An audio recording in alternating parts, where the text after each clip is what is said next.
Hello, good morning student. Class 9th में आपका स्वागत है। आज हमारा लेसन हिंदी लोक भारती कक्षा 9वीं का 7वां, जिसका नाम है डॉक्टर का अपहरण। कौन सा नाम है? डॉक्टर का अपहरण। इसके लेखक हैं डॉक्टर हरिकृष्ण देवसरे। कौन है? डॉक्टर हरिकृष्ण देवसरे। आज पहले हम लोग इनके परिचय के बारे में जानते हैं, फिर पाठ के बारे में जानेंगे। जन्म 9 मार्च 1938, मृत्यु 14 नवंबर 2013। 2013 मतलब आज के 7 साल पहले, 8 साल पहले। इंदिरापुरम, गाजियाबाद, उत्तर प्रदेश। परिचय। हरिकृष्ण देवसरे जी हिंदी के प्रतिष्ठित मतलब बहुत जाने माने बड़े बाल साहित्यकार थे मतलब जो बीत चुका है। बाल साहित्य मतलब बच्चों के हिसाब से कहानी लिखना। उनकी बाल रचनाएं परंपरा का अन्वेषण करती है। अन्वेषण मतलब हमको सिखाती है, सीख देती है। बच्चों की जिज्ञासा को उभारने वाली, जिज्ञासा का तो था जब हम कोई कहानी सुनते हैं ना, और आगे क्या हुआ, एक कल्पना बच्चों में रहता है कि आगे क्या हुआ होगा, आगे क्या हुआ होगा, तो उसके बारे में और जानने की इच्छा रखना। उनकी कल्पनाओं में नूतन मतलब नया रंग भरने वाली है। प्रमुख कृतियाँ: खेल बच्चे का, आओ चंदा के देश चले। ये सब बच्चे सोचते हैं। चंदा मामा किस कौन बोलता है? बच्चे बोलते हैं, बड़े बोलते हैं? बच्चे बोलते हैं। मंगल ग्रह में राजू, उड़ती तस्तरियाँ, गिरना स्काईलैब का, दूसरे ग्रहों के गुप्तचर। गुप्तचर मतलब जो गुप्त बातों को इधर उधर से बताते हैं। वैज्ञानिक बाल उपन्यास, बच्चों के ऊपर लिखा हुआ कहानी। गद्य संबंधी विज्ञान कथा है। ये सोचने लायक कथा है। कैसे? विज्ञान के ऊपर कहानी है। जीवन की किसी घटना का रोचक प्रवाही वर्णन कहानी है। जीवन का मतलब किसी के जीवन का एक अच्छे ढंग से सुनाना ही कहानी होता है। वह कोई भी, अभी जैसे कोई बोलते हैं ना, कोई बोलने में अच्छा होता है तो कोई लिखने में अच्छा होता है। बच्चे लोग हर कोई बोलने में अच्छा नहीं होता और हर कोई लिखने में अच्छा नहीं होता। देखो कोई लोग ऐसे होते हैं ना कि किसी बात को इतने अच्छे से बताते हैं कि उनकी बातों को सुनने में बहुत अच्छा लगता है, तो वो कहानी का रूप हो गया, छोटा सा कहानी का रूप हो गया। डॉक्टर का अपहरण एक विज्ञान कथा है, वैज्ञानिक कथा है। प्रस्तुत कथा के माध्यम से देवसरे जी ने उद्योग मतलब जो व्यवसाय, जो कंपनियां अंधाधुंध मतलब तेजी से विकास हो रहा है, मशीनों की बढ़ती जनसंख्या, फैलते प्रदूषण, बढ़ती बीमारियां, जलवायु परिवर्तन मतलब मौसम में बदलाव। सही बात है बच्चे लोग, मौसम में बहुत गंदे तरीके से बदलाव आया है। गर्मी के महीने में इतनी गर्मी पड़ती है कि कहीं भी मन नहीं लगता। ठंडी के महीने में भी गर्मी पड़ती है। इसका मतलब हमारा वातावरण कैसा हो चुका है? बहुत गर्म हो चुका है। जैसे अभी बारिश चल रही है, लेकिन बारिश उस हिसाब से नहीं हो रही है जैसे होना चाहिए। बारिश के महीने में ऐसा लगता था ठंडी आ गई है, लोग पंखा उंखा बंद कर देते थे। और पहले के ज़माने में, आज के 25-30 साल पहले जाएंगे ना, तो गर्मी में भी रात को 12 बजे के बाद ठंडा लगने लगता था। लेकिन आज देखो, गर्मी का महीना आते ही रात हो या दिन हो, बहुत गर्मी पड़ती है। ये बात सही है कि हमारे जलवायु में परिवर्तन बहुत बेकार तरीके से आ गया है। अब हम लोग पढ़ते हैं जलवायु परिवर्तन के कुप्रभावों के प्रति हमें जागरूक मतलब बताया है। किसने? देवसरे जी ने। तो हम लोग पढ़ते हैं ये कहानी डॉक्टर का अपहरण। मैं पढ़ती हूँ, आप लोग भी अपना टेक्स्ट बुक निकाल लो। Page number 21। मैं आप लोग को पढ़ाना शुरू करती हूँ, आप लोग ध्यान से सुनो और समझो, क्योंकि जो भी प्रश्न आपके पूछे जाते हैं पैराग्राफ से ही पूछे जाते हैं। फिर आप लोग बोलते हो मिस आपने कहाँ से दिया, आपका कोई आंसर नहीं मिल रहा है। ऐसा क्वेश्चन मुझे दोबारा नहीं सुनना है किसी बच्चे का, इसलिए ध्यान से सुनो और समझो। कुछ महीनों पहले आपने डॉक्टर भटनागर के अचानक अचानक मतलब एकाएक, लापता मतलब गायब हो जाने का समाचार पढ़ा होगा, लेकिन उसके बाद फिर उनके बारे में कुछ भी पता नहीं चला। हुआ यह था कि एक रात को लगभग 2 बजे उनके घर की कॉल बेल बज उठी। कॉल बेल का अर्थ होता है घर की घंटी। आदत के अनुसार डॉक्टर भटनागर उठ गए। उनकी पत्नी जागकर भी बिस्तर पर पड़ी रही, क्योंकि वह जानती थी कि ऐसा तो रोज ही होता है। जब कोई भी मरीज सीरियस मतलब बहुत ज़्यादा बीमार हो जाता है तो क्या होता है, तब अस्पताल का चौकीदार उन्हें उठाने आ जाता है। अगर किसी को उनके घर बुलाकर ले जा किसी को उनको घर बुलाकर ले जाना होता है तो वह भी आकर उन्हें जगा देता है। डॉक्टर भटनागर मरीजों की सेवा करना अपना परम कर्तव्य समझते थे, इसलिए वह इसका बुरा ना मानते, बल्कि शहर से चले जाते। कोई उन्हें फीस दे या ना दे, इसकी उन्हें कभी चिंता ना थी। उस रात भी वह उठे और गाउन पहने दवाइयों का बैग उठाकर चले गए। आमतौर से होता यह था कि वह 1-2 घंटे में लौट आते या फिर सवेरा होते होते अवश्य ही आ जाते, क्योंकि उन्हें अस्पताल समय पर पहुंचने की आदत थी।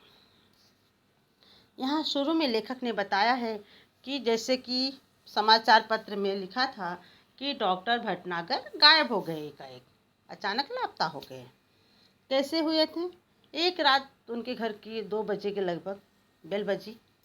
उठे, क्योंकि डॉक्टर लोग के ऐसा माना जाता है कि कभी कोई भी पेशेंट उनको बुलाने आए तो उनको जाना पड़ता। उनका पहला, जब पढ़ाई पूरा होता तो पहला वचन उनका यही रहता है कि मैं निस्वार्थ सेवा करूँगा। तो डॉक्टर भटनागर की पत्नी जाग चुकी थी, फिर भी वह बिस्तर पे पड़ी रही कि ये तो रोज़ का काम है। कोई ना कोई पेशेंट अगर ज़्यादा हालत ख़राब होती है, गंभीर हो, सीरियस मतलब गंभीर होता है, तो हॉस्पिटल का जो चौकीदार है वह इनको उठा बुलाने चला आता है और यह चुपचाप उठ के चले जाते हैं। और उस दिन भी कुछ ऐसा हुआ। घर की घंटी बजी, डॉक्टर भटनागर उठे और अपना गाउन पहनते हुए दवाई का बैग लेके निकल गए।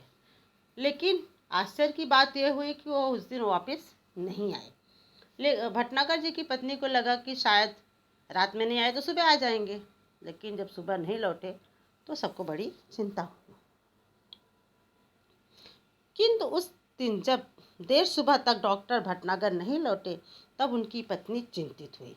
बात तो सही है, बस जब डॉक्टर भटनागर नहीं आए तो उनकी पत्नी को फिक्र हो गई। पहले सोचा कि शायद मरीज की हालत गंभीर होगी, इसलिए देर लग गई होगी। फिर वह यह भी सोचा कि हो सकता है आज सीधे अस्पताल चले जाएं। लेकिन जब मरीज उन्हें घर पर पूछने के लिए आने लगे तब उनकी हैरानी बढ़ गई। उन्होंने मित्रों तथा कुछ अन्य संबंधियों को फ़ोन किया और डॉक्टर भटनागर के बारे में पूछताछ की, किंतु कोई जानकारी न मिली।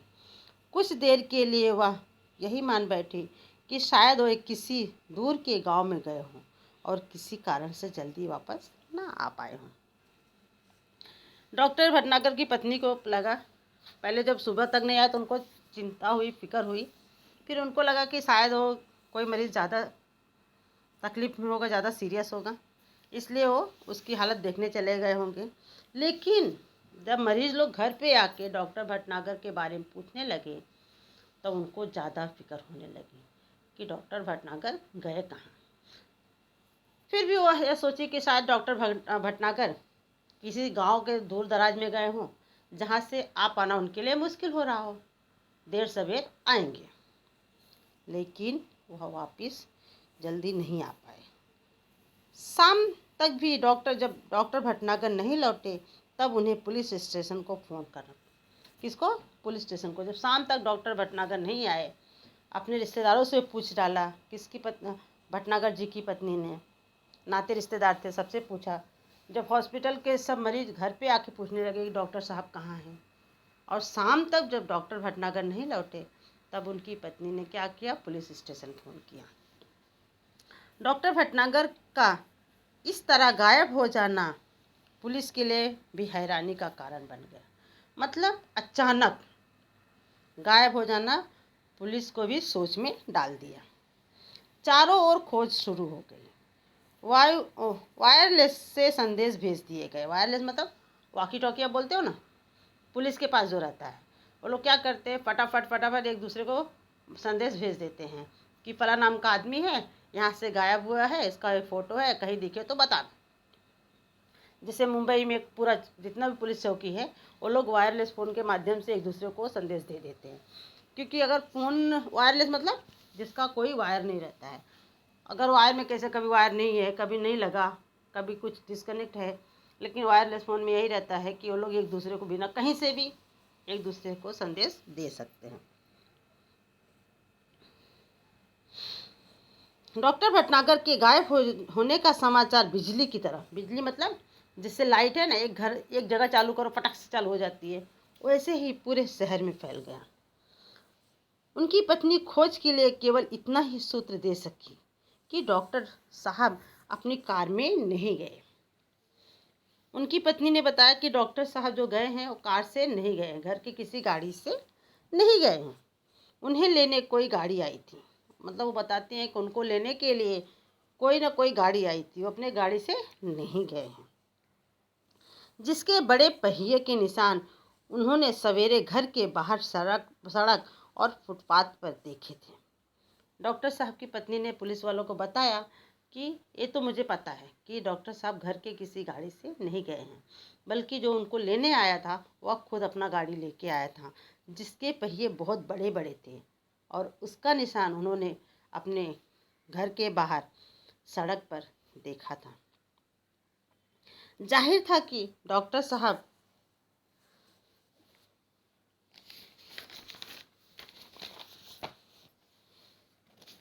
किसी ट्रक या बस में गए हों।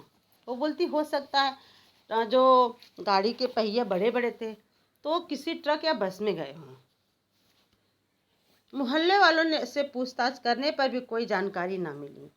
जब पुलिस वाले पूछताछ करते हैं ना, सबसे पहले घर वालों से पूछते हैं, फिर अपने उनके अड़ोस पड़ोस से पूछते हैं, फिर दूर दराज से जाके पता करते हैं। तो पुलिस वालों को उनके मोहल्ले वालों से भी, कोई अड़ोस पड़ोस से भी कोई जानकारी नहीं मिली। फिर भी पुलिस ने वायरलेस से यह सूचना भी जारी कर दी कि कहीं किसी एक्सीडेंट के बारे में जानकारी मिले तो सूचना तुरंत दी जाए।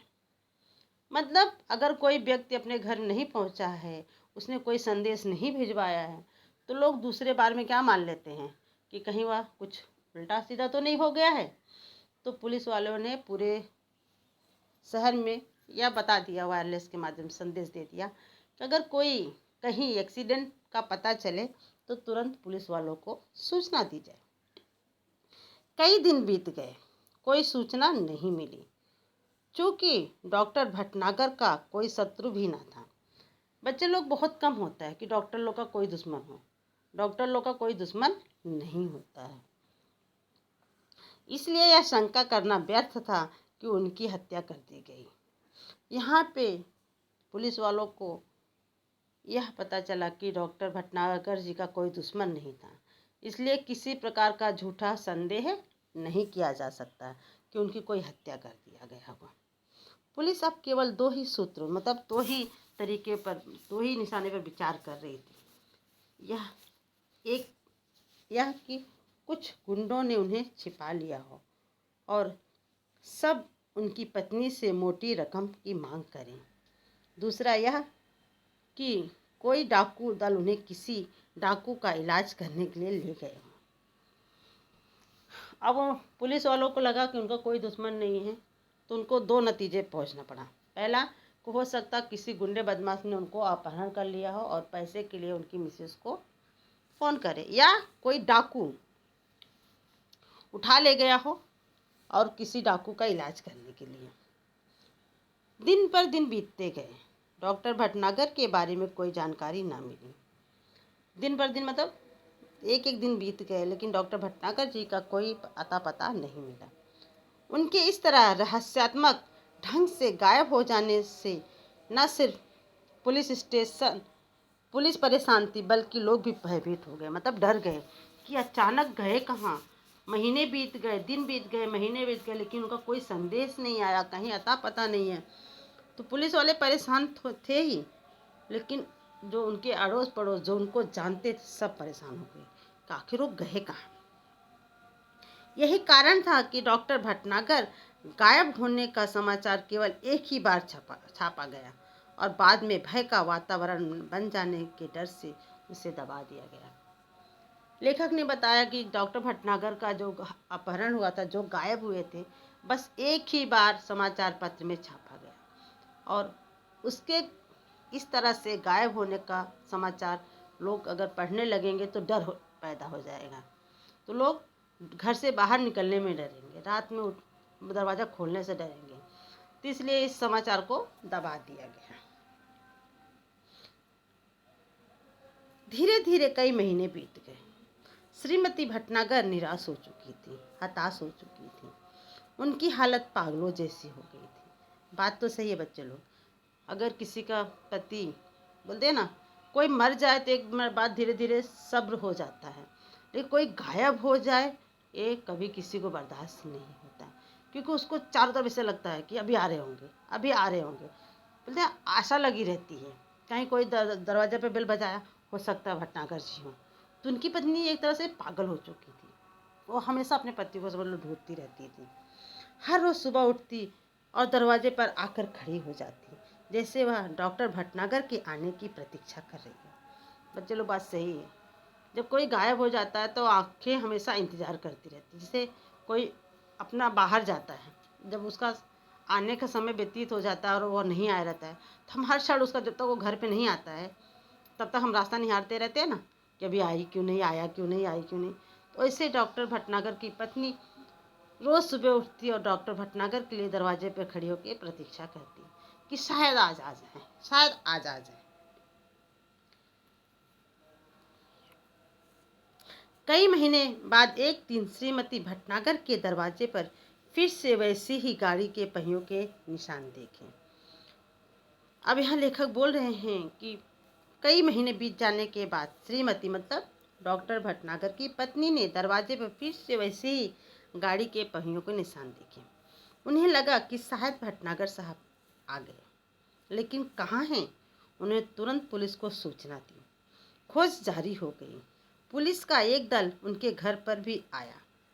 उसने गाड़ी के निशान देखे, लेकिन उन निशानों को देखकर कुछ भी अंदाज़ा लगाना कठिन था।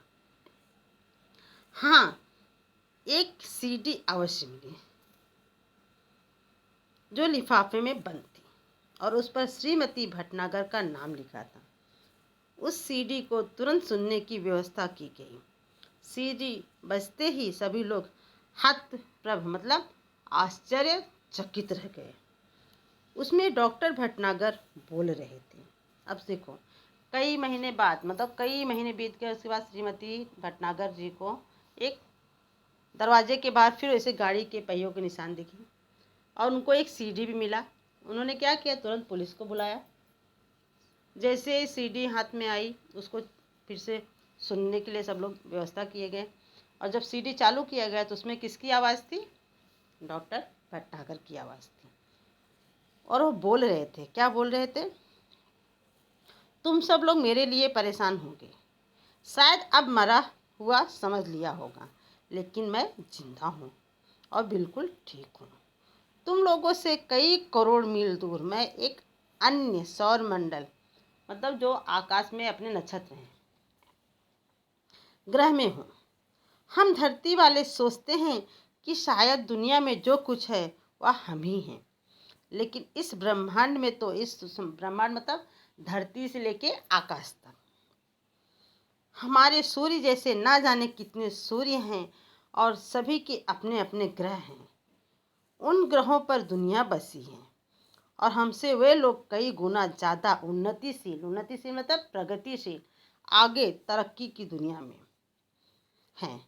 मुझे यहाँ आकर अपने परिवार, मित्रों, देश और पृथ्वी से दूर का दुख तो बहुत ही ज़्यादा है, लेकिन इस बात की खुशी है कि मेरा यह भ्रम जाता रहा कि दुनिया में सिर्फ हम ही हैं।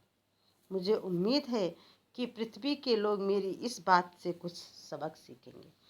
तो बच्चे लोग, डॉक्टर भटनागर ने उस सीडी में क्या बताया, हम धरती वालों को आगे के पीरियड में पढ़ेंगे।